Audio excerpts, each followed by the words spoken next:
नमस्कार दोस्तों, मैं हूं संजय वाजपेयी। आप देख रहे हैं खबरदार। आज राजा भोज की नगरी में भोज उत्सव मनाया जा रहा है। सरस्वती जन्म उत्सव मनाया जा रहा है। भोजशाला के अंदर आज हवन यज्ञ पूजन पाठ का कार्यक्रम चल रहा है, जिसमें उत्तम स्वामी जी पधारे हैं। उन्होंने क्या कहा, सुनिए।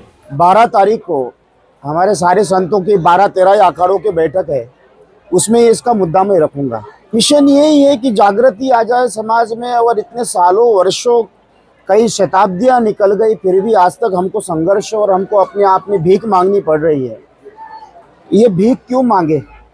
हमारा होते हुए ही हम भीख क्यों मांगे?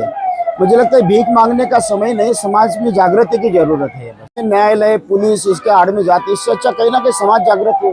दान तो हम लोग मानने वाले लोग हैं, तो ही तो आज जाकर 500 साल हो गए संघर्ष कर रहे हैं। आज 1000 साल 500 साल ये संविधान का पालन करके ही हम लोग मान के चल रहे हैं। आज भी माँ सरस्वती मूर्ति न आने का कारण क्या? संविधान। राजनीतिकरण नहीं हूँ, बस मेरे से जुड़े हुए लोग हैं। उनसे मेरे गजेंद्र सिंह जो पर्यटक मंत्री मेरे बहुत पुराने जुड़े हैं, मैंने आज सहजता के साथ उनसे बात करी है।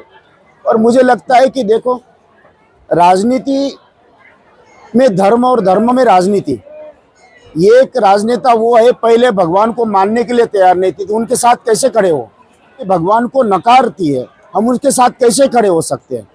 और एक पार्टी वो है कि राम का है ये मान तो रही है, तो उसके समर्थन में रहेंगे कि क्यों नहीं रहेंगे? रहना चाहिए।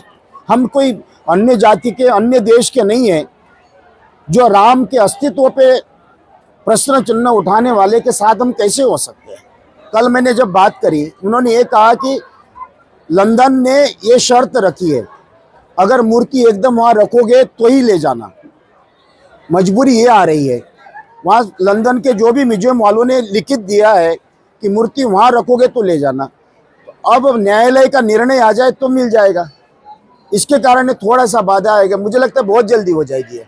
मैं यही चाहता हूँ कि आप एक बार सारे भारत और सबको यहाँ आकर देखना चाहिए। और मैं मेरे अखाड़ों वालों को भी कम से कम सबसे कहूँगा कि मेरे 12-13 अखाड़े के महामंडलेश्वर, आचार्य महामंडलेश्वर, साधु संत महात्मा एक बार सबको लाने की इच्छाएं मैं लेकर आऊँगा। उनको समझ में आना चाहिए। पिछले बार भी मुझे कई विश्वसनीय सूत्रों ने बताया कि शिवराज जी के पास जाने के बाद भी शिवराज जी ने इस पर ध्यान नहीं दिया। और मुझे लगता है कि ये थोड़ा सा संदेश लाने के लिए, उनको जागृति लाने के लिए, मूर्ति के प्रति और थोड़ा भय न होकर, निर्भय होकर मूर्ति लाने के लिए तटस्थ रहे, इसलिए मेरा ये कथन था। अब ये कहीं ना कहीं फेलियर तो रहा है प्रशासन का, कुछ षड्यंत्र लोगों ने किए हैं, उसमें लोगों को भयभीत कराने के लिए कई फालतू की बातें फैलाने का काम किया है। तो ऐसे कुछ ही जो अधर्मी लोग हैं उनके कारण ये सब हुआ है। जिनके घर के लोग मरे हैं, जिनके घर में इतना बड़ा कष्ट हुआ है, उनको एक क्षतिपूर्ति कैसे कर सकते हैं? हम यही कह सकते हैं कि अब लापरवाही, अब भगवान के जन्म मृत्यु जरा व्याधि परमात्मा के अधीन होता है, लेकिन फिर भी अब वो क्षति पूर्ण तो नहीं कर सकते हैं। ये अपने आप को कहीं ना कहीं समाधान प्राप्त करने के लिए हम लोग कर रहे हैं बस। यानी ये तो कोई आतताई वाली बात हो गई है। हम किसी को मरने की और मारने की भावना रखें, यह तो मुझे नहीं लगता है श्रेष्ठ हो। लेकिन फिर भी हाँ, इस तरह के बयान देना शंकराचार्य जी को भी अच्छा नहीं लगता है, मुझे नहीं लगता देना चाहिए। लगता है कि यहाँ नमाज नहीं होना चाहिए, इनका ये स्थान नहीं था। ये जबरदस्ती से अपना कब्जा करने में लगे हैं, सरकार उसी में आगे बढ़े। बिल्कुल नमाज नहीं होना चाहिए। किस कारण, किस मजबूरी, क्या भय के कारण हुआ, लेकिन मैं तो सभी से कहूँगा कि अगले साल से विरोध या कोई संघर्ष नहीं, मुस्लिम समाज इसको समझे और अपनी भाईचारा दिखाए। यहाँ आप न आकर अपने आप को, ये सनातन को सौंप दे, ये आपका भाईचारा है, इसमें विवाद करने की जरूरत नहीं है। कहता है कि देखो, आप भारतवासी हो, हम आपको निकलने के लिए, भगाने के लिए 25 करोड़ मुसलमान हमारे देश में, उनको कहाँ ले जाएंगे?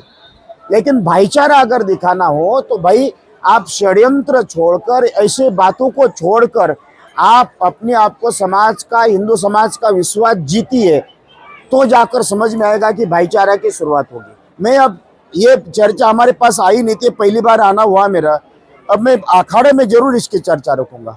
जब हमारी अखाड़ा परिषद की बैठक होगी, उस विषय के ऊपर निश्चित रूप से बात रखूंगा। मैं संत बनने के लिए, महामंडलेश्वर बनने के लिए मैं तो सख्त विरोध करता हूँ अखाड़ों का भी, जिन्होंने ऐसे अरे गहरे नत्थु खैरे को महामंडलेश्वर बनाया है।